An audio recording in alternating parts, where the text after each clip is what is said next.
Hey everybody, sorry about that. Anyway, we're getting this live stream started. I have bad reception, so hopefully you guys can hear me. Can you guys hear me? Can you guys see me loud and clear?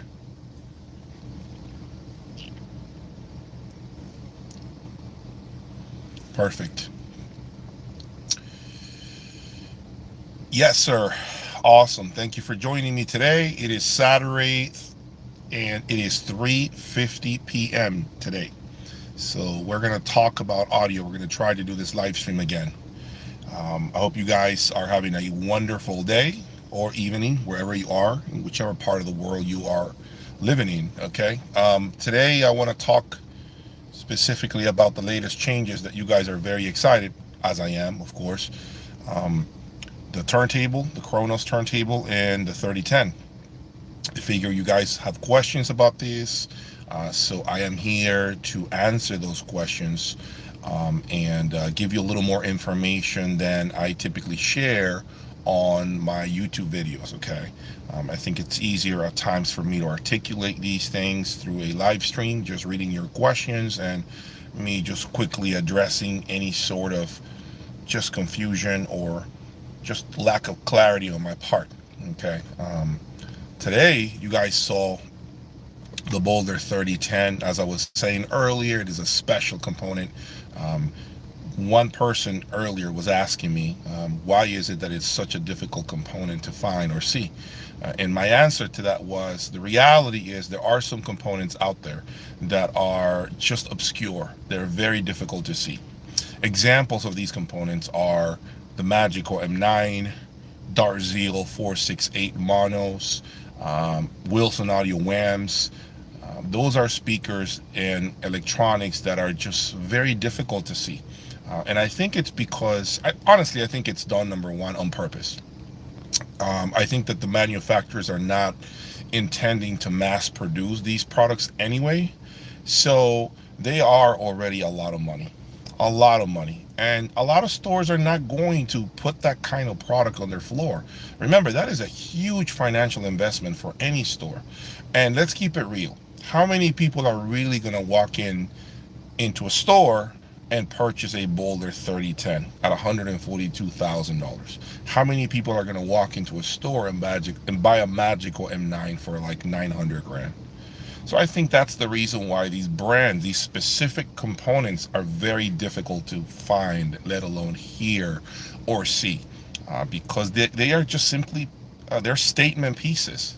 It's more like if you have owned the earlier or the more affordable models, it's kind of like the gradual step that you take, the final step. So this is why they do this. Okay, I have heard the same complaints about other brands that I've had, Griffin to a certain extent. As a matter of fact, we haven't even heard the Griffin Apex at a show. It has been displayed at two different locations and we haven't heard it yet. So I think what it is just a strategy on these manufacturers' part, on their part, to hype up the product, to make it feel like it's so important that you can't even find it. Unless you buy it, you can't even see it. So it's a marketing thing. I think it's part of that. And secondly, it's the financial investment from the dealer. The dealer just does not want to really put out that kind of money when they know they're not going to sell a 3010 that easily. They know they're not going to sell a pair of Magico M9s or Wilson Audio WAMs or, whichever other speaker that's a lot of money. This is why dealers don't do that, okay? Because it is a lot of cash to tie up, right? And if it's not, there's no return on the investment, why are you going to display that kind of product on your floor? It does not make any financial sense. Okay, so that said, I located this product in Canada, believe it or not. It was a subscriber, a dealer actually. He's not a dealer for Boulder, but he was essentially facilitating the transaction. He had a customer that bought the Boulder gear in 2018, I believe. And, soon after that, I think COVID came around. He was building his room, and long story short, he never got around to it. So the 3010 is actually a brand new seal piece. I literally was the one who unpacked it for the first time. It has never been plugged in. It had never been used. So it is a new piece. And so is the Boulder 2160 stereo amplifier that is in my room as well. So I happen to have the chance to buy it, imported it into the United States, and here I am with it. It just happens to be that the stars aligned for me after probably begging to hopefully run into a 3010, and what do you know? It came into my room. Okay, so as far as the Kronos, now the Kronos turntable, just to give you some feedback, what happened with that is I had the intention of bringing a Kronos, not a Kronos, just a turntable in general, right? Because a lot of people that I talked to were saying to me that they thought a turntable was going to be a great addition, and something that could help my channel and my subscriber count. So I had contemplated a turntable for a long time, but I never really gave it much thought. I just knew at some point I was going to do it. And what happened was the buyer of my VAC statement monos ended up trading in his Kronos turntable, and so I took it in, and we did the business, and so that's what happened. That's how I ended up with the Kronos turntable. So I figure, well, again, the stars align. I brought it in, and right now it is not in my home. It is actually at the house of the gentleman that you guys saw on my channel, Oz from Let There Be Sound. He has it. He's playing with it. He's evaluating it. He's going to probably change a couple of cartridges, compare to his VPI piece, and he's pretty impressed by it. And of course, I just got lucky to bring a Kronos turntable. But yeah, so I'm pretty excited to give you guys a little bit of this too. Can you guys hear me?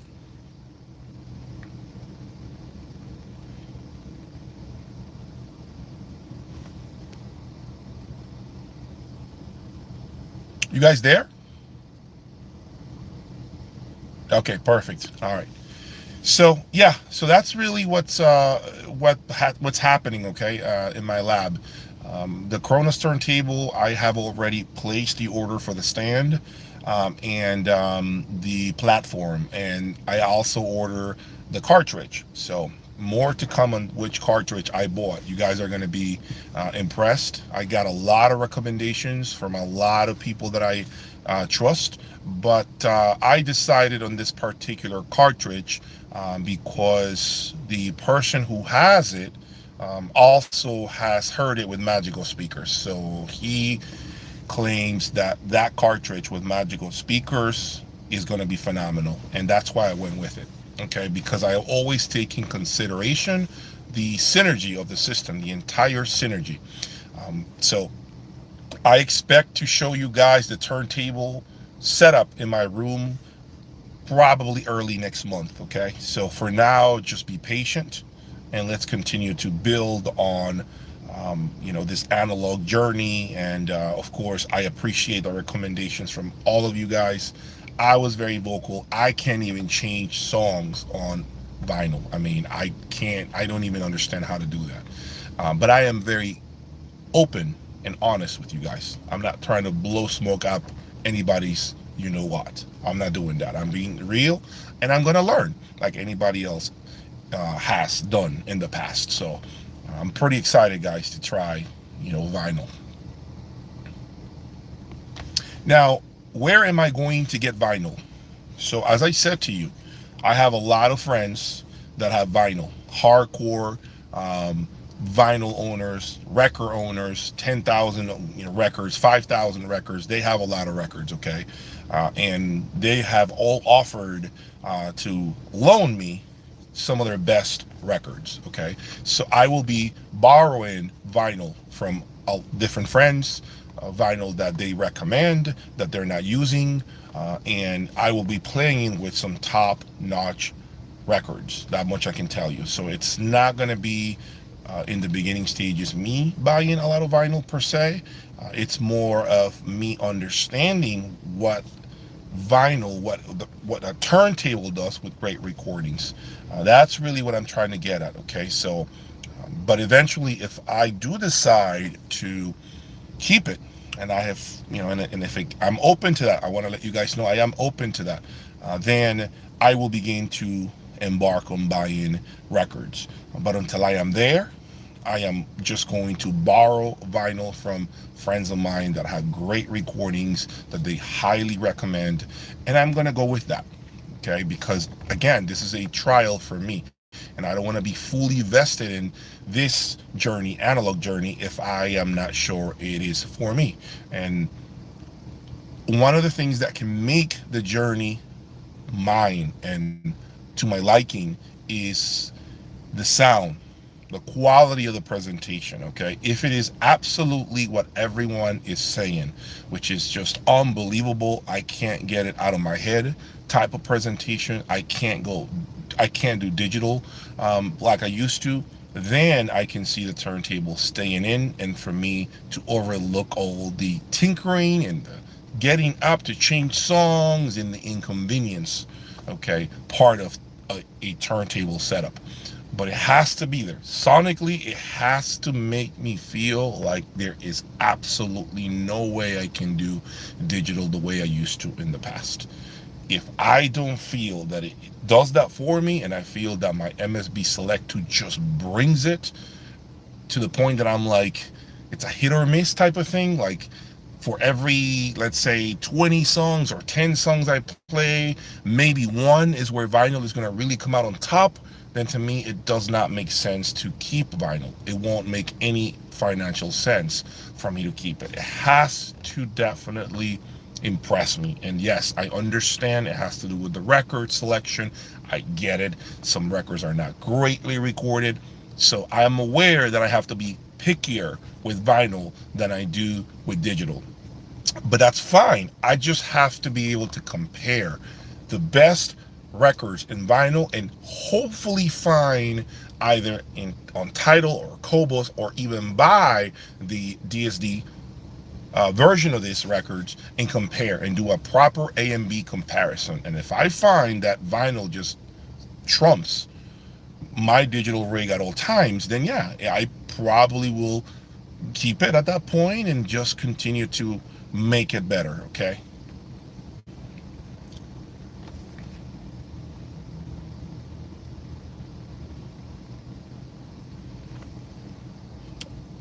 Okay, so I am actually contemplating a very good phono stage. You guys will see it on my channel soon.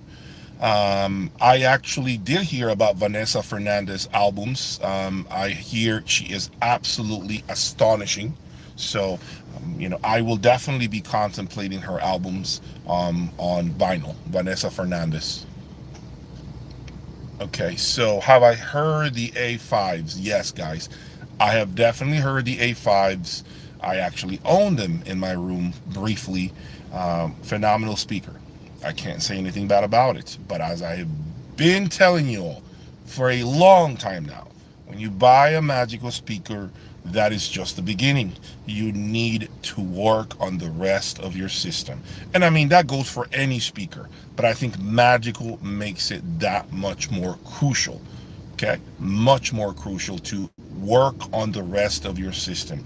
Magical speakers are not the type of speakers that you buy, put in the room, and you fixed all issues. No, it is a transducer. It is very truthful to what you're putting in. Okay, so keep that in mind. Other speakers may be, more colored, and I don't think Magico is colored at all. By the way, the speakers are not color at all. But I think if you want a speaker that is just, I guess, friendlier, you could say, and that is going to forgive you more, that may not be the speaker for you. Magical is really for a different type of personality. Somebody that is crossing their T's and dotting their I's. Okay, it has to be that type of personality. You gotta have it in you to want to really work hard on the speaker. It's not going to forgive any laziness.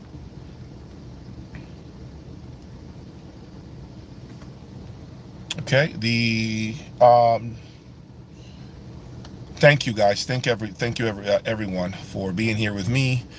If you guys want to make a contribution to the channel, I am be more than happy to, of course, answer your questions and prioritize your questions that deal primarily with your specific needs. Okay, if you don't want to, I'm cool with everything.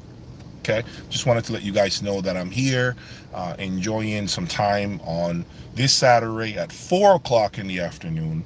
And I'm very thankful that you guys are liking the content. You guys, I've gotten phenomenal feedback, by the way, about the turntable experience and what's coming, and of course the Boulder 3010. Okay, now if you guys have any questions, shoot in my way, and I'll try to get through most of them as best as possible. Okay, so if you have anything you want to ask me, whether it's related to your system or mine, feel free, and I will do my best to answer those.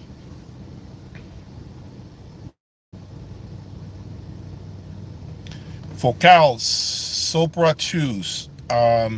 Sopra 2s are great speakers, but I think for a medium to large room, I think you're better off with a Sopra 3, in my opinion. Sopra 3 is a better speaker for that size room. Tidal speakers, will I ever try them in the future? Anything is possible with tidal speakers, or any speaker. Anything is possible, guys. I'm not going to say it's not possible, but what you have to remember is the fact that I always have to keep in mind what's available to me. Okay, some of these brands are very difficult to bring into the lab. Some of these brands sometimes don't even want to be in the lab, if I'm being honest with you. But that's fine. That comes with the territory. That comes with what I do. But the truth is that, I can't say for sure if I'm ever going to bring tidal speakers. Here's one thing you guys need to remember around the world, those of you who do not live in the United States. Okay, European speakers in general are hard, number one, to sell here in the United States. Poor resale value in the US. Okay, so what does that really mean? I have to buy it at a very nice price, so that when I'm done with it, I don't take a massive beating selling the speakers. Okay, so if you are a person living outside of the United States, I am telling you guys right now, all the speakers that come from your neck of the woods into this country have terrible resale value. Horrible, atrocious, devastating, bad. So this is why I can't go out there and pay a typical price on a new pair of tidal speakers that I am going to be buried with when I die. I can't do that. Okay? I have a family to feed. I have a 9 to 5. I have to be smarter with my finances. Okay, just keeping it real with you guys. So how does the 2110 compare to the 3010?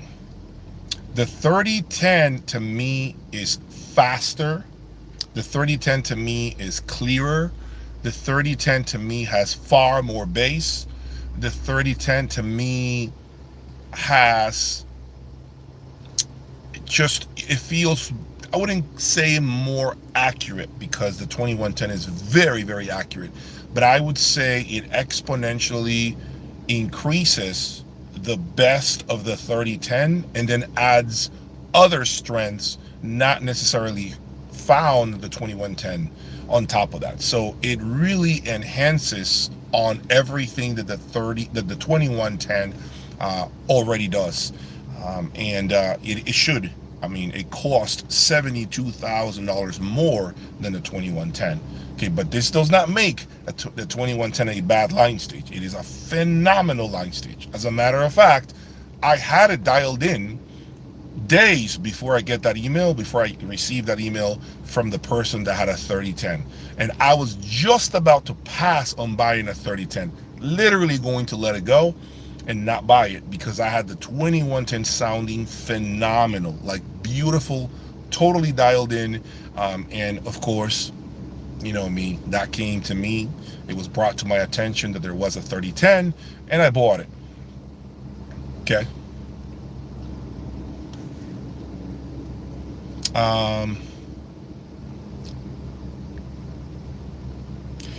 So I spoke to the dealer that is going to facilitate the Griffin Apex, local dealer here in the South Florida area. He will be providing the Apex around September, end of September.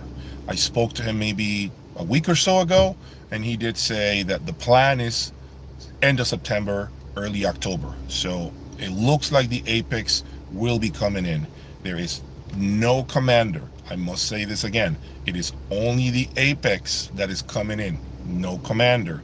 If you noticed, Griffin has sent the preamplifier to Stereophile for review, and they sent the Apex to a reviewer. I think it's Jeff Fritz who reviewed the Apex. So I don't know why Griffin is doing this. They're not sending the full set.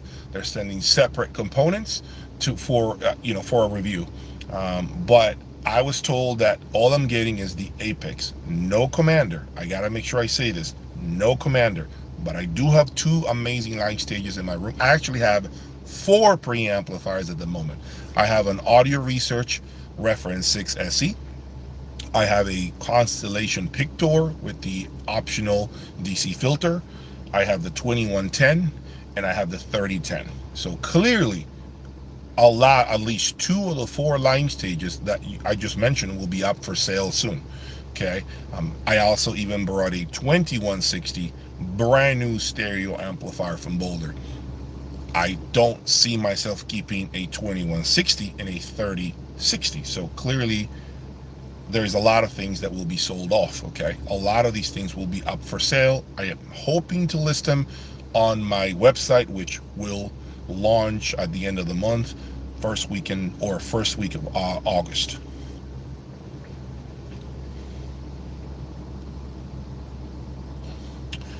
The Diablo 300 is an amazing integrated. Really, really good. So I don't have any experience with subwoofers, guys. To be honest with you, the subwoofers that you see in my room are for home theater purposes only. I don't really use subs for music. And as you heard on that last video from Oz from Let There Be Sound, he said he thought I had 18-inch subwoofers in my room because the bass in my room is crushing. Like, it will crush your soul. It's incredible.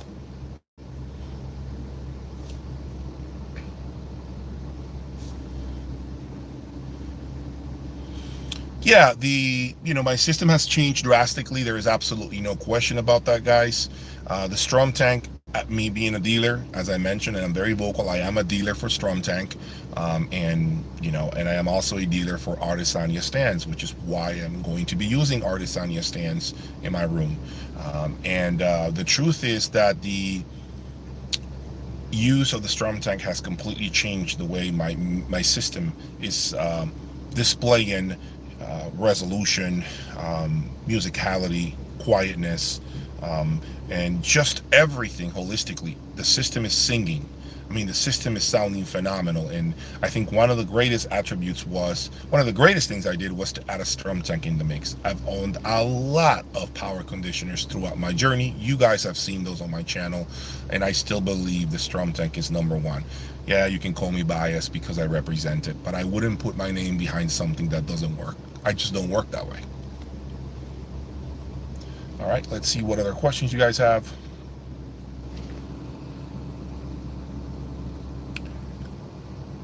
Okay, I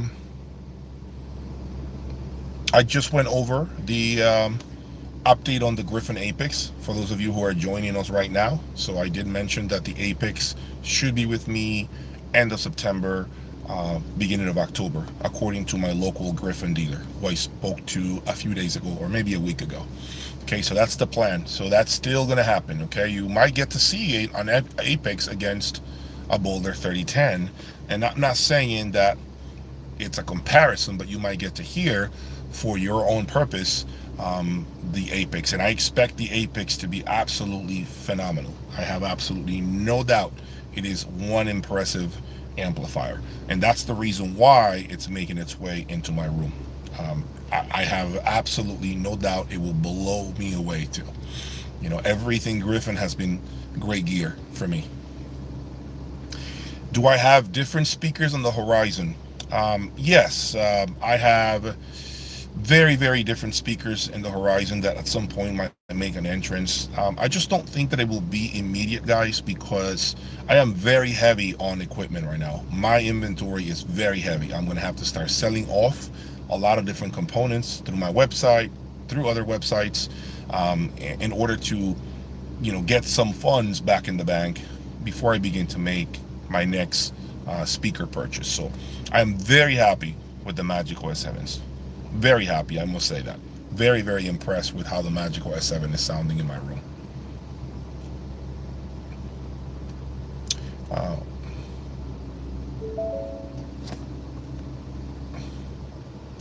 Uh, are you still sticking? Yeah, I'm still sticking to stock power cords on the 3010 because I just got it. And the 3010 is a brand new line stage. Again, I opened it. I literally open the seal of the line stage. Okay, so I want to use it with the stock power cord before I embark on buying aftermarket power cords. The 3060 has a transparent power cord as of a few days. Okay, just so you guys know, it has a transparent power cord that I bought, and I am very, very impressed by it. I am very impressed by the transparent power cord. Absolutely impressed.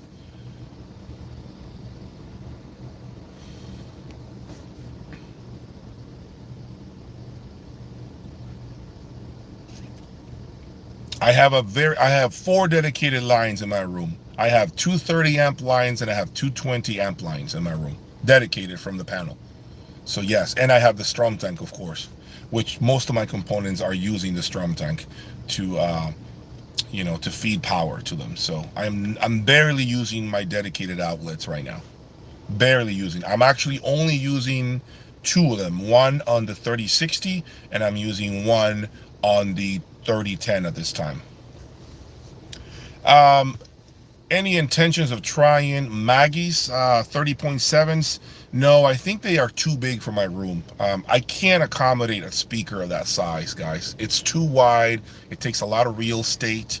I am sure they sound phenomenal. It's not a knock on the speaker. It is more a problem for my current space. I just don't think that speaker. I mean, when I had the 20.7s, for instance, they took up a lot of room, guys, in my room, a lot of room. And so I figure, you know what? It doesn't make any sense for me to try a 30.7 because they're just wider speakers, far more real estate needed. And I'm not saying they wouldn't work, but for me, I have a door on the side of the room that I need to be able to open to get inside the room. And I think those speakers just wouldn't allow for that. Too good. So it's not going to work from a space standpoint. That's the reason why I probably won't ever try them unless I had a different room. Why are ribbons so rarely used? I actually have been interested in the Borison speakers. I've wanted to try the Borison bookshelves. I think they're called the O1 Silver Supreme Edition. But for one reason or the other, I just haven't had a chance. And to be honest, I know the reason why. Actually, I just bought a lot of gear. I just bought a freaking Kronos. I just bought a 3010. I mean, it's drained me financially. Those two pieces have drained me, and so I have to sell off a lot of these components. A lot of, and you guys saw I also brought a 2160 now in the room that I may bring into the room. I may play for you guys. I don't know what will happen to the 2160. To be honest with you, I don't know if I'll ever open it. It's a brand new seal 2160. I may not open it and just probably find an owner for it. I really don't know. So there are too many things in my room that I need to sell right now before I can move on. Okay, so I wanted to give you guys that feedback. Okay, don't think that I don't want to buy more things. I do, but I gotta sell some in order to buy more. Remember that. That's always the thing. But yeah, ribbons I've wanted to. I do like ribbons. I mean, I think they're phenomenal. I like the sound. But for whatever reason, it's just, it hasn't happened. I'm always going back to the typical brands.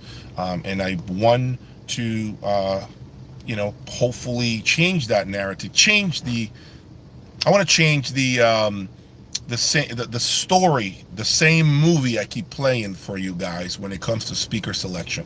Believe me, trust me, I do want to. But as I mentioned to you, A lot of these European brands, speaker brands, are just, I mean, they take a crazy beating here in the United States. Crazy, guys. You guys remember, I have to sell this eventually. So I play it, I take notes, I evaluate it. It's my money, and I get to share the story with you guys. But then I have to sell it. And so if I'm buying a European speaker, I hate to be real here, but a lot of the American audiophiles don't really like imported speakers. I mean, I don't want to lie about that. A lot of the American audiophiles buy American speakers. I mean, I see it with audiophiles. I mean, Michael Fremer, he's always had Wilsons. I mean, you got Greg Weaver. He's always had Von Stryker, American brands. So a lot of these audiophiles buy American speakers. They do not buy anything from overseas. I mean, I'm not saying that's across the board, but I'm pretty sure it's probably at least three-quarters of the audiophile community here in the United States buy American loudspeakers. So when you trying to import a European speaker, although it may be amazing sonically and sound incredible and blow your mind, when you have to sell that speaker here, you are going to take a massive financial beating. It is going to leave you with two black eyes, literally. It's very dangerous to buy a lot of these European loudspeakers in the United States. That's the truth. I'm keeping it real.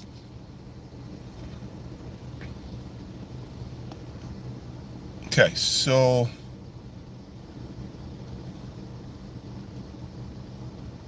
Dynadio confidence in my room. No, I don't have any intention of Dynadio speakers. I am not going to say they don't sound great. I feel like Dynadio has lost a lot of traction in the United States. And I think I am not the only one who feels that way. I think that the speaker brand, the perception of Dynadio in the United States isn't what I remember it being, isn't what it used to be. I remember being excited and seeing a lot of the confidence, the ones that I had, the C4 Platinums. I remember the Evidence Masters. I remember the Temptations, which I also had. I remember all the hype when it came to Dynadio. And then they released this new brand, the new Confidence 50 and 60 and all of the 40. I think there's even a 40. And guys, it's just not. I don't feel like there's a lot of talk about Dynadio as I remember. And I'm not saying it's a bad brand. That's not what I'm saying. But I think that's kind of why I haven't bought it, because it hasn't been part of my conversations with regards to speakers. I haven't heard feedback from those whose ears I trust. I haven't gotten any feedback about Dynadio from them. That's the truth. So Rockport has been a brand that I have wanted to buy.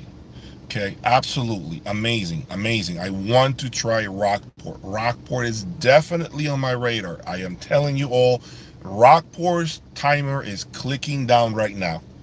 I promise you. If Rockport is not going to facilitate a loudspeaker for me to bring in my room, I'm going to be forced to find one, and believe me, I can find a Rockport speaker quite easily and bring it into the lab. So Rockport has their days numbered with me. It's a matter of time before Rockport shows up on my channel. I promise you that. Book it right now.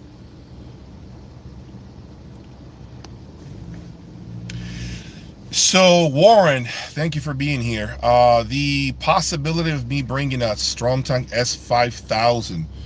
Warren, that is a $52,000 piece, Warren. That is a very, very difficult task for me to do, because I'm already fully invested on two separate pieces. As you know, I'm invested in the S1000, which is phenomenal, and I'm also invested on the 2500 Quantum, and both of them are phenomenal. Could I do it? Yes, I can definitely do it, but I can tell you that I will definitely look at perhaps making that effort down the road. Right now, Warren, it's just I'm so overwhelmed with the amount of inventory that I have, that I need to start offloading some of this stuff before I can make another huge financial investment into StromTank. But do not think that I'm not thinking about it. Todd, I appreciate, my man. Thank you for the for the donation. Much appreciated, Todd. Thank you for supporting the channel. Let me look at your question right now. You'll be very interested in taking on vinyl. I'm currently all digital. Yeah, I agree with you, Todd. I agree. Sometimes vinyl just looks very pretty there. The turntable, the look with the acrylic cover, it looks gorgeous. And I agree with you. With vinyl is incredible. I mean, vinyl, the look, the feeling that it gives the room is just priceless. You know. So I agree with you. I totally agree with the way you're feeling about vinyl. And I'm hoping to be impressed. To be honest, Todd, I really am hoping that. That this Kronos turntable can take things for me to an entire different level. I'm hoping that the Kronos can teach me things that I have never learned throughout my journey, and that these things are things that I simply cannot unhear. That's what I'm keeping my fingers crossed about. I'm hoping that it just completely makes me unable to go back to digital. Will that be the case? I don't know. We will have to see. I have to live with it for some time. Okay, so yeah, I mean, I look, is it easy for me to bring a lot of different brands? It depends on what it is. But the truth is,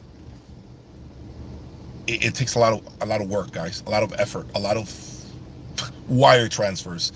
Also, I don't do business in with people in Europe. I must say this: if you are in Europe, okay, and you're watching me, I do not do business with people in Europe because I got scammed. Okay, so I got scammed a few years ago by sending a wire transfer, and I never heard from the person again. And I even got scammed here in the United States by a gentleman who keeps scamming other people, by the way. I have just heard that he scammed somebody else. So I'm not doing business at this level with people that I have never seen or heard or nothing. If I can't do my checks and get references from people, I am not sending money anywhere, especially outside of the United States. So that's another reason why I don't bring a lot of European brands in here, because unfortunately, man, I don't trust people, and I am not going to get caught again. I'm not going to get scammed anymore. So if I'm buying stuff, it's because I'm doing it through individuals, parties, businesses that I trust. That's a very, very personal question, though, Larry. I do appreciate you asking that, man. But let's just say I am involved in the uh, tech world. Okay, that's all I'm going to tell you. Yeah. So when you're buying things overseas, and as I mentioned to you guys earlier, okay, if you're just joining the chat, guys, okay, I said it earlier. I am not planning to bring any European speakers in here because, unfortunately, when I sell them, I'm gonna lose an arm and a leg selling them.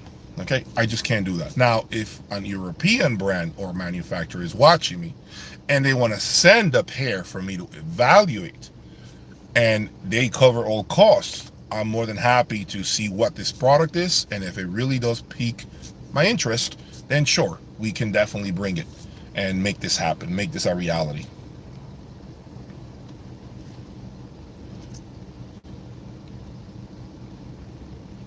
So, David, I really do not know what Oz is going to do. I think he's the best person, David, to articulate what he will be doing with my cartridge and my turntable as far as the setup process. I'll let him say, I actually plan to record this, okay? So when I do put the turntable in my room, which will happen hopefully by the end of the month, if not early August, because I'm waiting on the stands. Remember, the stands take about 3 to 4 weeks to come in.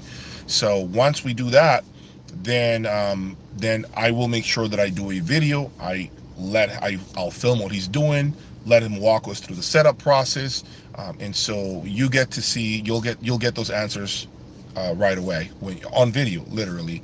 And I know, by the way, guys, turntable is about tinkering. And listen, I have called around trying to get an opinion on which cartridge to buy, okay? And I already bought the one that's coming. You guys will see it in about 2 weeks. There are way too many opinions when it comes to turntables. Every single person has a way of doing things, And it's very hard for me to please everybody. So even if I brought Oz and he's been doing turntables for a long time, I am sure when you guys see the way he sets up the turntable, some of you guys might say, well, he didn't do this, he didn't do that, he didn't check this, he didn't check that. That's going to make a huge difference in sound quality. I get that. I have never seen so many nuances when it comes to setting up a component as I do with turntables. It's incredible. So this is why I'm staying away from the setup and answering questions. I want to just sit and push play or lift the needle and put it where it belongs so I can begin to listen to music. I want to leave that to the experts. So that's my take on vinyl. I'm going to make sure I buy the right cartridge. I'm going to make sure I buy the right phono stage and that I bring the right records. That's all I'm going to do.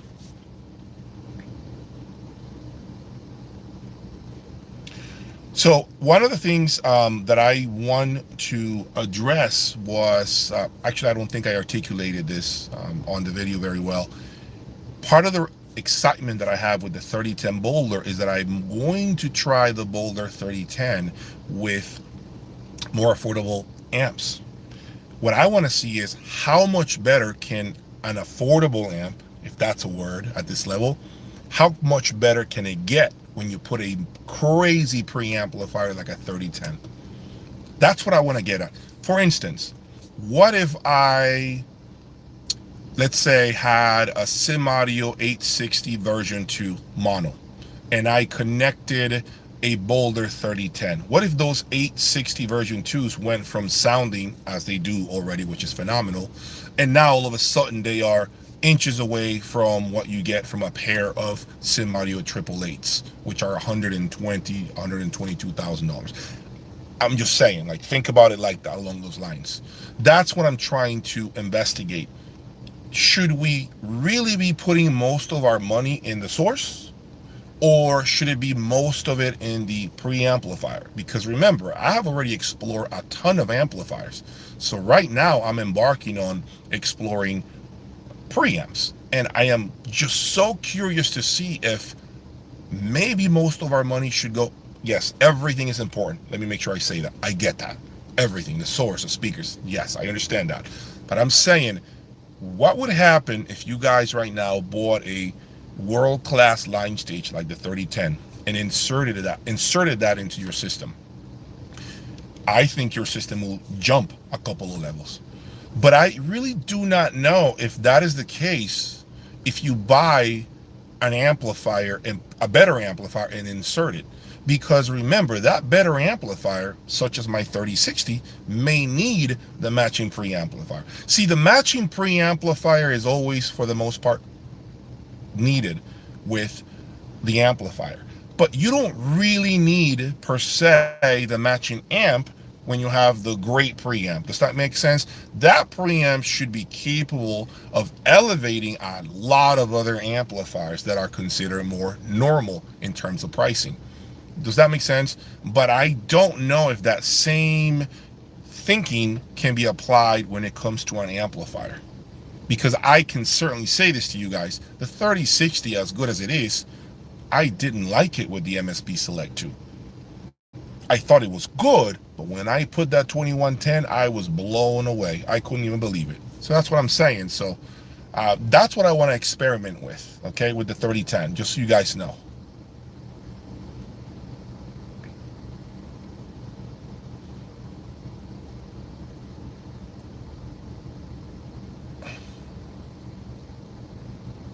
Oh my God! I mean, guys, the Pandora, Griffin, and the Boulder 3010, guys. This is not even a competition, guys. This is not.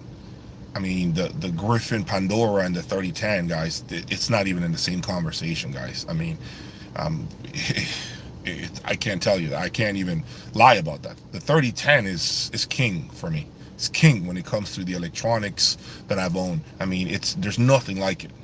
3010 is a special piece, guys. I'm telling you, it's easily bested any preamplifier that I have previously owned without even trying. It has easily bested any preamplifier I have previously owned. It should for $142,000, guys. It should. It really should.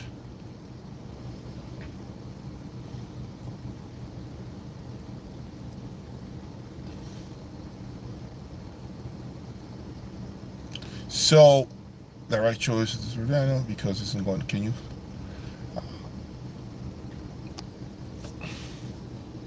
No, so here's what you have to remember. Look, when it comes to a system that's very well designed, if you have all the ingredients, everything that you feel you have matched perfectly. So it is going to be capable of blowing you away if you're putting the right music behind it, if you're selecting the right music. It's not going to be capable of blowing you away if you're playing subpar recordings. And that's just the nature of the beast. Okay, there are days in which I find my system a little bright sounding, and then at night something changed. So even though I have a strum tank, remember the amplifier, the Boulder 3060, is connected into the wall. So the 3060 is still seeing filthy power throughout the day, interference. As good as it is, it can still see it, even though it mitigates some of that. There are times in which I feel the system doesn't sound all that because I can't plug everything into the strum tank, right? Again, I don't have the capacity. I don't have a strum tank that can support a Boulder 3060. That's impossible. So the reality is that you're never going to get a system that's properly designed, properly matched to play everything amazingly. That system is called Bose speakers. That's what that's called, okay? A properly designed, well-matched design system does not have the capability of making everything sound phenomenal, in my opinion. If it's true to the source, if it's true to the music, if it's true to the content that you are playing through it, in my opinion, it will let you know when you're playing garbage. And that's what I strive for all the time. Neutrality and the reality, the state of my current system and my music. So when it comes to a system, the emotions, how do you get emotion out of a system? Okay, let me just say this to you. Now, we know about tubes. Tubes are great. They put emotion, they put all this feeling into the presentation. But I do believe tubes are veil, as you guys found out when I do the comparison between the statement Vax against my Griffin. You guys remember the Griffin Mephistos completely ate the Vax statements alive. You guys heard that. Okay, I wasn't lying. So sometimes when you're trying to color the music by making it musical, okay, that's a personal choice. There's nothing wrong with that. You are the ones who have to decide if you want your music colored or uncolored. If you want it colored, if you want more emotion, if you want more sweetness, if you want more of a euphonic sound, nothing wrong with that. That is your money. I'm nobody to tell you how to listen to music. But do keep in mind that you are not getting the facts, the state of your system, because you have decided to insert components that change the sound from what it should be. It colors them, it puts window tints on the windows so you don't really see the sun clearly. That's what you're doing. And there's nothing wrong with that. As long as you understand that your system will never be able to really communicate to you what you are listening to. This level of equipment and this level of this system that I have is not for everyone. I will say this to you. It is not for everyone. Some of you guys may come in and hate it, but that's fine because it's a representation of my journey, and I have been through tubes, forgiving components, and now I am into the ultra high end, and I am starting to appreciate things that I didn't care for in the beginning of my journey. I'm starting to see things from a different angle, and I'm starting to understand the importance of matching electronics. And for me, I get more satisfaction by discovering recordings because I have created a very, very clear, a very neutral and transparent system. That to me is what keeps me going. If I put a hint of sweetness with a certain component, if I put a hint of too much ketchup or Splenda or Sugar or whatever you want to call it, what happens is I end up getting bored because every song begins to sound the same to me. Every artist begins to sound the same to me because I hear that same euphonic sound in the background.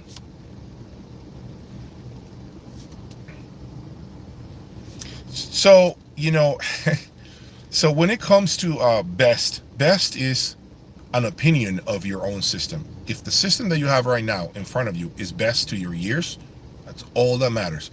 It doesn't matter what Jay thinks. It doesn't matter what I think, what he thinks, what your neighbor thinks, what your dog thinks. None of it matters. It's that what matters is that it is best for you. That's all that matters. Okay, so I wish I had an opportunity to bring all of you guys to listen to my system, and I'm sure I would have those that are critical, that don't care for it, because listen, I can't please everybody. We simply can't do that.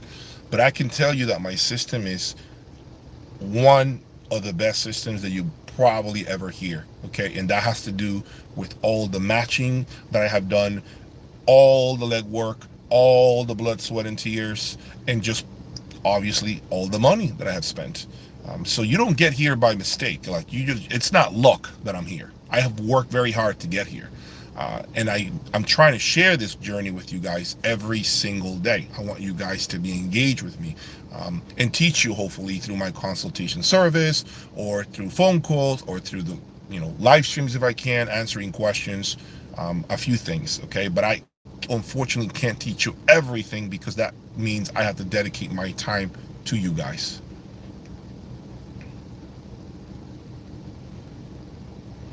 Okay, let me see. Look, my system may not be the best for some of you guys, right? It may be just okay. It may be just too dry, too analytical, too highly resolving. It may just not have all the things that you appreciate in a system. But I can tell you my system can teach you a lot of things that your system doesn't do. That's a fact. I know this for a fact, okay? Because I'm still learning things that I thought I did in the past that I'm realizing right now through this particular system that I never had.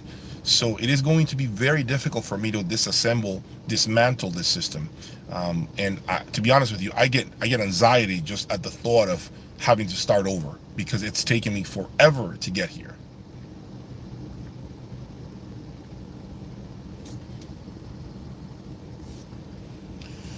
Do I ever think we can get to sound, basically high-end hi-fi, to sound like the real music out there, live music? No, I think we can get really close, and I think we're getting there, but not as if you're there. I don't think so. I just don't think so. But we can probably get even closer than where we currently are. I can tell you that much. I can see us getting closer to the real live performances as time passes, as there's more developments in speaker technology and electronics. So I think that we can definitely see a huge improvement in that. But remember, we also have all this interference. Our power also affects a lot of what we do. Our grid affects a lot of what we do. So, and let alone, let me just say this to you guys, something that many of you guys don't have never asked me. Most of you guys have never asked me this question, which is very interesting. I was thinking about it the other day. You guys have never asked me why is it that your system one day is amazing and you didn't touch a thing, and then the next day you played it again, you didn't touch a thing, played the same music again at the same exact time, okay, in order to make sure that you stay consistent and that your grid is sounding the same, but now you don't feel like it sounds as good as it did the day prior. Do you want me to tell you why that is? You guys ever wonder why that is? Why can you replicate? Why is it that it's very hard to replicate your system's performance every single day, even if you keep all variables constant, including the time in which you play your music? You guys ever wonder why that is? You want me to tell you why? Because your mood has a lot to do with it. The way you feel, how tired you are, if you didn't sleep good enough, if you are, overloaded on caffeine, if you are stressed, if you were given bad news, if you just had a bad day at work, all that affects the way you hear the next day. All of that, guys. And it's something that you have to remember. This is why you guys need to sometimes pump the brakes. Step away from your systems, okay? Because a lot of times you feel your system may not be sounding great, and then you begin to buy the next component trying to address an issue, only to later fall out of love again and buy a different component again and keep rotating equipment, and never taking into account the importance of getting a good night rest. It is so important that you are rested and that you are listening when you feel good, because your mood will also play an important role in this journey, okay? Absolutely, absolutely important role in this journey. Do not disregard, do not overlook your mood, your mental health, your mood, the way you feel, okay? That has a lot to do with how we hear.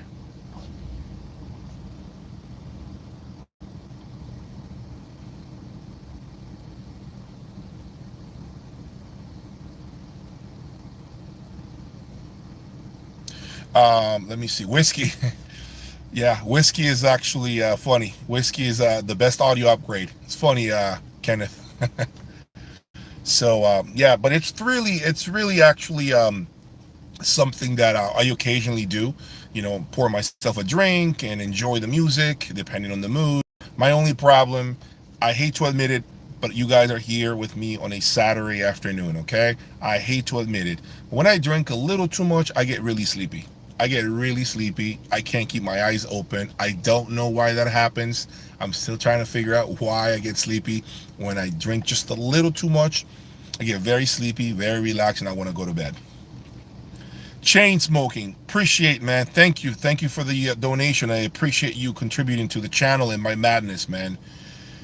Which preamplifier brand is best to match the Luxman 900U? I'm going to give you two preamplifier options, chain smoking. I'm going to tell you, of course, the 900U preamplifier absolutely sounds phenomenal. But if I were you and you have the 900U amps, just shoot for the new one, the new preamplifier, the new model that they released from Luxman, okay? Try to get the new one, the new preamplifier. I know that's going to have great synergy. You know what other preamplifier I think would sound great with the 900Us? I think it's called the C1000, which does not have a remote, and that sucks. I get that, but it's a Luxman tube.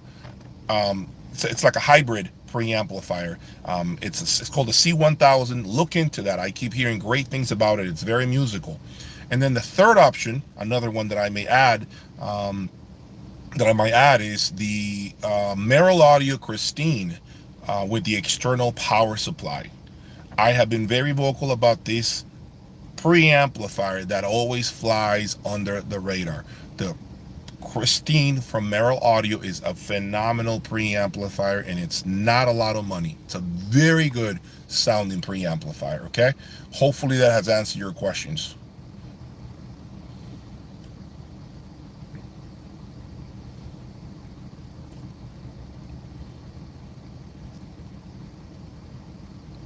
Okay, let me see what else. I marked this here.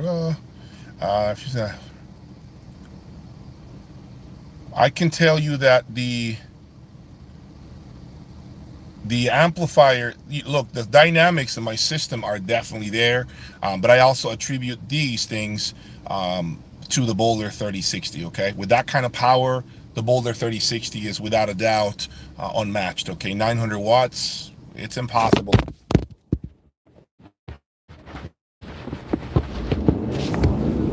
All right, sorry guys.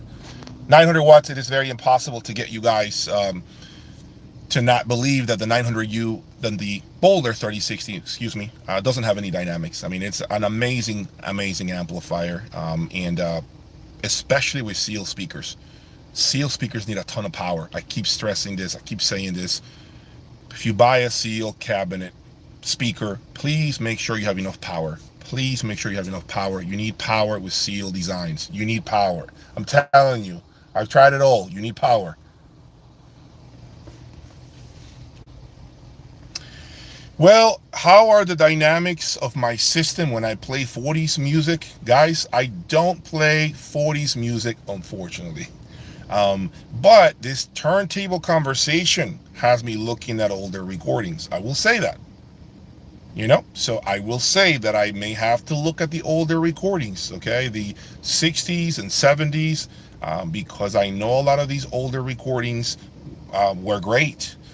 And I don't see myself listening to brand new recordings from the past 2 years through vinyl. I don't think it makes sense. I think I need to go back to those recordings. I hear there's a new Michael Jackson one step or two step vinyl record that's coming out soon that's supposed to be incredible.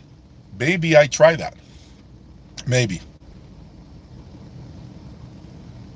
Top 40 music. Look, the top 40 music is my system can play just about everything, but I can tell you that the the system is not going to just lie to you. Okay, if it's a bad recording, as I mentioned earlier, it's not going to be a good recording through my system. It's not going to pull off those tricks.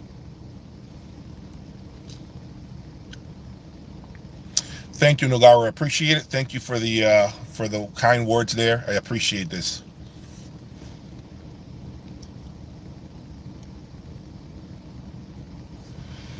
So here's what I've considered. I've considered going into Guitar Center and buying just a commercial two-channel amplifier, a Class D amplifier, and putting it on top of an Artisania stand, putting one of my crazy power cords on it, and connecting it with my crazy cabling, and just set it up for success and see how great it may sound or may not sound against my Boulder 3060. I actually think now maybe I try that with the 3010 as a preamplifier. I think it could be a very good exercise. But you know, blind testing is something that I have wanted to do. The problem is I don't trust anybody to come in here and set up the system for me to listen blindfolded. That's the problem. So it's hard for me to do blind testing. Very hard for me to do blind testing. How did I start my audio journey? Guys, I started my audio journey probably it hasn't been as long as some of you guys. I understand some of you guys have been doing this for 40 years, 50 years, who knows? I get that. Mine has been probably 14 years, 15 years, maybe 15, about 15 years, I would say. Yeah, around there. Yeah, I started just like anybody else with this crazy buying stuff at local retailers, regular affordable stuff. I would sell one thing, and then that would give me enough funds to buy the next item that would be better, hopefully, and then I would sell that next item and buy the next one and continue like that. And then all of a sudden, I bought my first true high-end speakers in the form of Martin Logan. What were they? The Montes. They were $10,000, I remember. Martin Logan Montes. And I was very nervous when I got those speakers because that was my first attempt at this. And it was like nerve-wracking. But once I heard him, I knew I was going to continue going up the ladder. I knew myself. I knew that was coming. And I have never looked back, guys. I've never looked back. Chris, thank you for the donation, Chris. I appreciate it. If you have a question, please let me know what that is, and then I can address your questions, okay? Thank you for the collaboration. Thank you for the donation and the support, man, of the channel. I really appreciate this.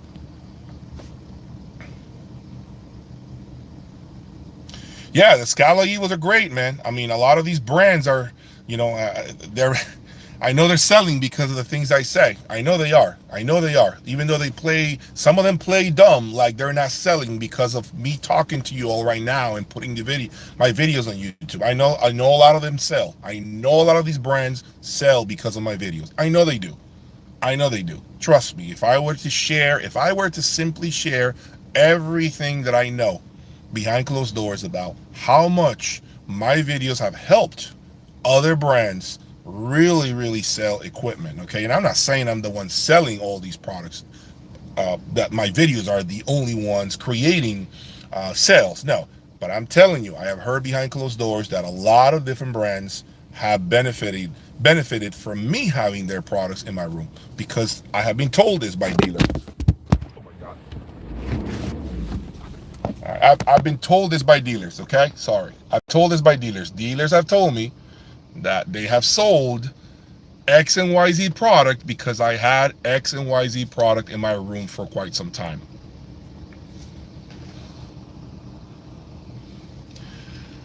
Uh, what other hobbies do I have? I mean, yeah, I mean, that's what I believe, David. I mean, yeah, I mean, I know that what I do has to be creating traction for brands. I know it has to. I mean, if Griffin didn't believe my efforts have helped sales, their sales in the United States, why would they send me an Apex? Why would they? Just answer that, and that will give you, that will give you, what you need to know. It's no different from for other brands, guys. It's no different for other brands. Other brands are also benefiting from me talking about their products. Boulder, I don't have a pact with Boulder. They don't send me a check in the mail, and I know Boulder loves seeing their product on my channel. I know this. Nothing wrong with that, but I'm just being honest that what I do helps brands. I know it does.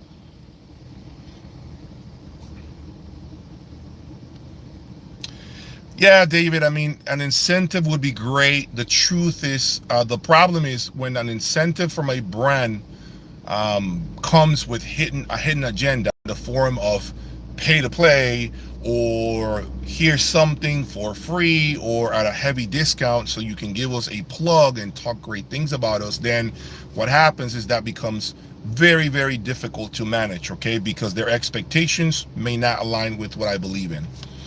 Listener audio enthusiast, thank you again.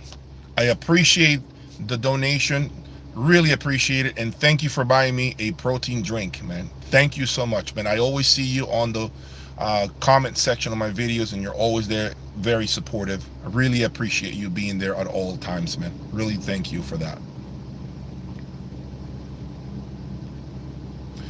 Yeah, so going back to what I was saying, it's really difficult for me to accept these terms and conditions if I am to be truthful, okay? The reality here, guys, is if I don't believe in something and I don't like it the way it sounds, I am not going to bring it on my channel, because I can't sell something that I don't like. Even if the paydays are huge, I just don't have I don't have it in me to sell it. I can't lie. I can't rip people off. I have never had anyone come back to me and say, Jay sold me something broken, he ripped me off, he didn't pay me back. Never, guys. And I just have to continue to walk a very straight line with this. And so I'm not going to be taking bribes or anything like that. If something comes in and it really makes sense for me, and I really trust and I really like it and I evaluate it and I believe in it, then I can bring it in front of you guys for you guys to hear my comments on it, okay? That's how it works for me. The difference between the Boulder and the Griffin sound, I think Boulder is now it's not clinical like it once was in the beginning. Okay, Boulder was a lot drier. If you guys remember, my 2060 wasn't my favorite amplifier at all. 2060 amp was built in like 1999. The new Boulder is phenomenal. It's very highly resolving. It has great bass control. It doesn't really need like super expensive power chords. Although it gets better, I do believe that if you put the right power chords, it can definitely enhance the experience. But the Boulder, to me, has, of course, it's built in the United States, and it's got absolutely no issues. I've never had really like anything bad to say about reliability, and they have a great customer service team at Boulder, and I love what they're about. As far as sound, excuse me, very different, guys. The sound of Boulder and the sound of Griffin are very different. Griffin has got tremendous bass. Boulder, the 3010 has enormous bass. The 3000 series has enormous bass. The 2000 series, I do believe, had bass not at the level of the 3000 series. So I think the 3000 series actually has that impact that Griffin is well known for. But they go about their business so differently. Griffin is at times, I would say, it runs very hot. Griffin runs very hot. That's one thing I have to say. It runs very hot in Class A. When it's in full high bias mode, it runs very hot. Boulder doesn't really run hot. So Boulder is a little friendlier when it comes to placement. You can put it in a lot of different compartments where I think most Griffin amplifiers wouldn't survive. Sonically, I think both are very good sounding. Both of them can be very satisfying, but it really depends on what you are looking for. Both of them have, in my opinion, resolution, detail, clarity, speed. None of them are sluggish. But I do believe that the 3000 series Boulder with the Griffin Apex and the Commander are at the top. And even though I haven't heard it, I know I haven't heard it, I expect the Apex to be at the top of the 3000 series from Boulder.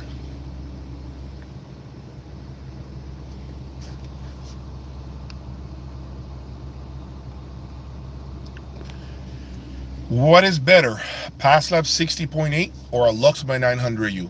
Guys, I have said this before. I hate you guys. I hate that you guys put me back on blast here, but whatever, I'll be honest. I have said this before. The Luxman amps, in my opinion, are a poor man's ultra high-end amplifier. Okay? The Luxman amplifiers are, in my opinion, just better pieces than PassLabs. Okay, I can't lie about that. They are better electronics. They sound better. They're both very sweet sounding, but I think Luxman just does things. They do things better than Pass. I think Pass has been slinging the same design for a long time, and my criticism is that it's time to turn the page, and they do not seem to be able to do that.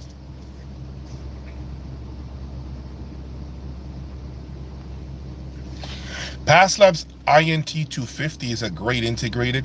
I really like it. I think it's a really, really good integrated. I think you guys, it for the money is a great integrated. I'm not gonna lie, it's a really good integrated. Okay, but would I take it over? Would I take it over a Luxman? Probably not. Would I take it over a Boulder 866? I don't think so. I don't think so.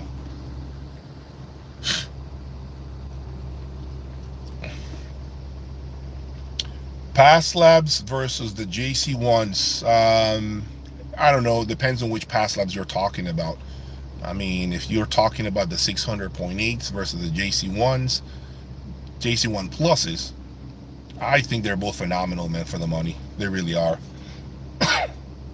Yeah, everything that you have from PassLabs, anything that's Class A, like XA in the beginning, right? So if a model, any amplifier from PassLabs has the letter A within the model number, for instance, XA, that A tells you it's a pure Class A design.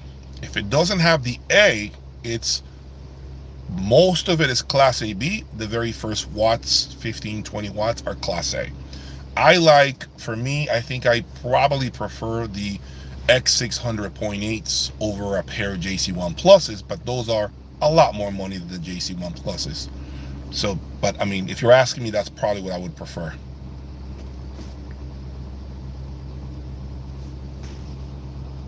The last thing I wanted to say is that I have been, extremely preoccupied because I'm getting to the point now, guys, where I'm almost looking at a dead-end road when it comes to audio. I am looking at, I've gotten to the 3010, 3060. I've gotten to, some of the best cables out there, the top two music servers out there, the top DAC I think there is right now. That obviously that's subjective. That's my opinion. I'm getting to the point where I'm like, there's not many more options. So anything you may see on the channel going forward may not necessarily be components that are going to be a direct competition to what I have. Okay, so hear me out real quick.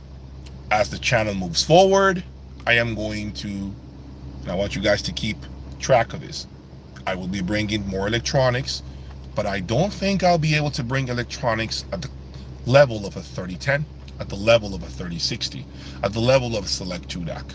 So if you see me introduced a more affordable component, for instance, throw it out there, since we were just talking about a JC1 Plus. Yes, I understand the JC1 Plus is not going to be a Boulder 3060, but you guys should unfortunately remember, this is not an apples to apples comparison. I want you guys to only evaluate the more affordable component for what it is and how it sounds in my system. The problem is trying to get you guys to forget about the 3060 and forget about the 3010.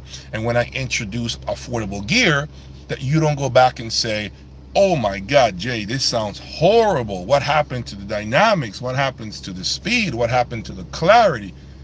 Remember, I am unfortunately conditioning your hearing to hear a $500,000 system. So when I bring more affordable components, you're going to hear the levels, the differences. But I want you guys to stop comparing like that, because remember, I have no more options. I'm getting to that point where I really don't have many more options, right? I don't. So yeah, speakers and stuff, yes, but I'm saying as far as electronics, I think I have some of the best electronics in the world. They're top one, maybe top two in the world. And so I don't have direct competition for those things, okay? And those things that would compete, I probably can't even get, if I'm being honest. So I am going to be forced to bring more affordable electronics. I just urge you guys to please not compare it to the best electronics I've had here, because it's not really a fair comparison. I want you guys to simply listen for what it is and say, you know what, I didn't expect a JC1 Plus with an audio research reference 6SC to sound so amazing in Jay's room.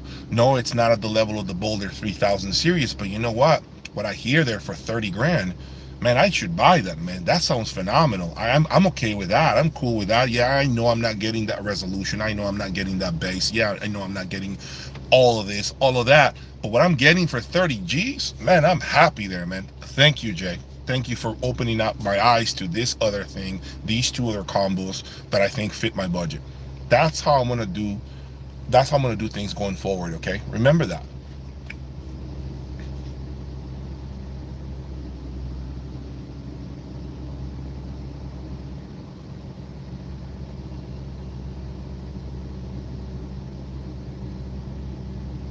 Okay, guys, any other questions you guys may have, please. Last opportunity. I'm gonna take 3 more questions. The first 3 questions that pop up, I will answer before I sign out.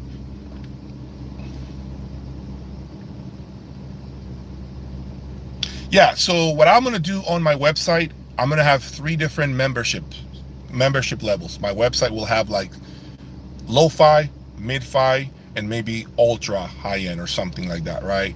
And then my plan is, I don't know where this is going to be incorporated, on which membership group it will be, but what I will do is I will include my personal list of the top amplifiers I've owned in order, ranking order.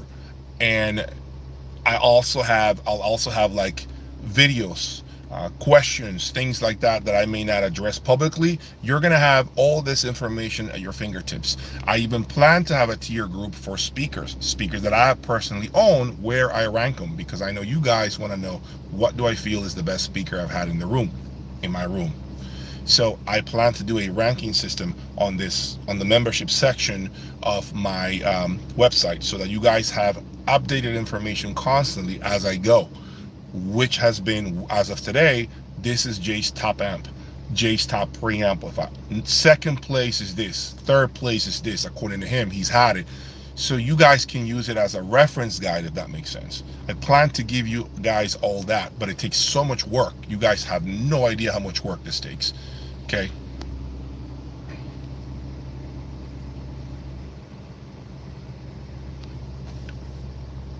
Yes, so what I mean is the top 2 servers, music servers from me, are the Orender Takeo The Orender don't no the Orender N30 SE and the Takeo Extreme. To me, those are the two top servers, music servers right now.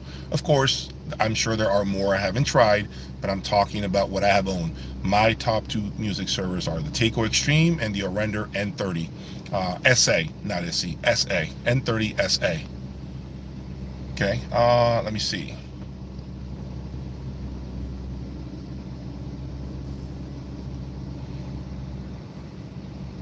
Okay, what else you guys have? Let me see what other questions before I go. Um, Anything else you guys want to know? Yeah, I can listen to all sorts of music. I mean, it really depends on what my mood is for the day. But I definitely can listen to everything.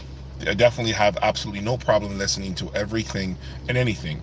But I do, and I am aware that my system is not, suited for most poor recordings out there. Okay, so I have to make sure that I say that. And well,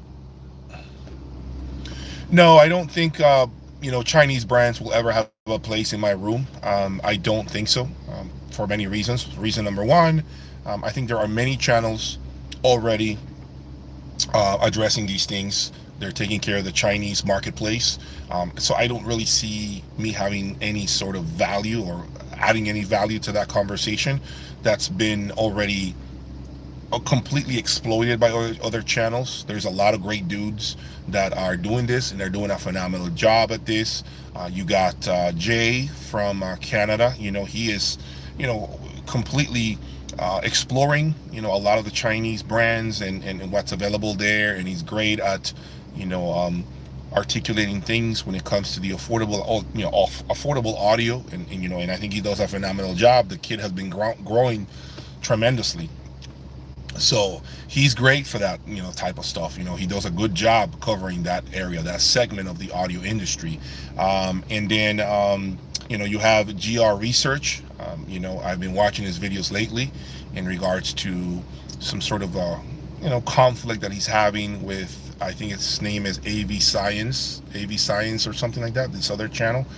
And I see that he's really good at what he does, building speakers, upgrading crossovers, upgrading, selling kits to build your speakers for a good price. So he has a good price performance proposition for a lot of people. Those are markets that are great, but guys, I have to keep it real. Like I can't go in that direction, right? I can't do that as well, right? Because remember, what are the chances that they're ever going to come into my world? What are the chances that they're going to build something that they can directly compare to a Boulder 3010 or a 3060? Very unlikely, right? Very unlikely that you're going to see a Boulder 3010 or a 3060 on their channel.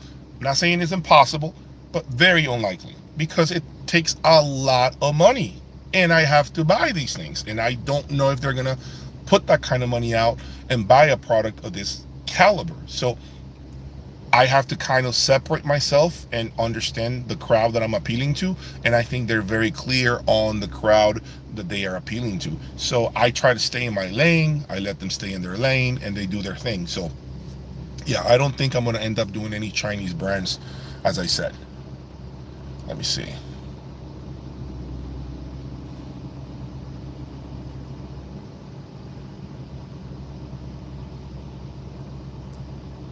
Okay, so with that said, I want to thank everyone today.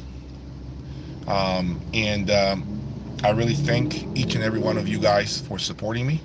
Thank you to those of you who donated to the live stream, donated and contributed to the channel. And you guys are the ones who keep me going, excuse me, going every day. Okay, so more things to come, far more things to come on my channel. You guys are going to love what I have coming, of course, in the form of a 3010 and Kronos. The Kronos turntable with the cartridge that I have already bought. I'm waiting just for the stands, and I'm waiting, of course, for the turntable platform. And once the cartridge gets here, guys, it will be we will be firing on all cylinders. You guys will be absolutely astonished with what you'll hear. You'll hear the best electronics from Boulder, as well as one of the best turntables in the market today. So I plan to give you a lot of great things, and if hopefully one day, if the stars align, we can do a comparison of the Kronos turntable with a recording, and then find that same media in the form of a DSD file and play it through the MSB Select 2 and see if there are any differences indeed in the presentation, and see how close or how far apart are both formats. Okay, those are plans that I have for the future. But remember, with analog, the journey is much slower, guys, much slower. It is not as fast as what we can do with digital. Okay, digital is just plug and play. With analog, I need to have, people that are close to, turntable setups available to me, so that they can come in and make adjustments, and if something's not working right, I need to make a phone call. So the analog journey will be a little slower. Bear with me. Understand that I'm just trying something brand new, and I'm doing it for you all. I'm doing it for you guys. I'm not doing it for me, although I should learn, and I know I am getting something out of it, but in the form of learning and more knowledge, and it only makes me smarter. Do know that the main intention of this was to give you guys what you've been asking for, and that is vinyl turntable. Okay, remember that. That was the main intention of bringing this, so that you guys can finally have this one product that you have been asking me for a long time. So I do it all for you, and in return, of course, I get to see my channel grow, and hopefully your support continues to be there for me, because I really do need it, guys. I really do need your support. I do need you guys posting these videos anywhere and everywhere you are going to, whatever forums you go to. You need to definitely help me spread the word, so that we can continue to make this channel more global and get more people to subscribe. Remember, I depend a lot on subscribers. The more subscribers I have, the more of you that join my channel, the more impact I have on brands, on products, on manufacturers, the more leverage you guys give me to get out there and bring products that you may want to see someday on my channel. Thank you for your time. Please continue to subscribe as always, and stay tuned for more. Peace, guys.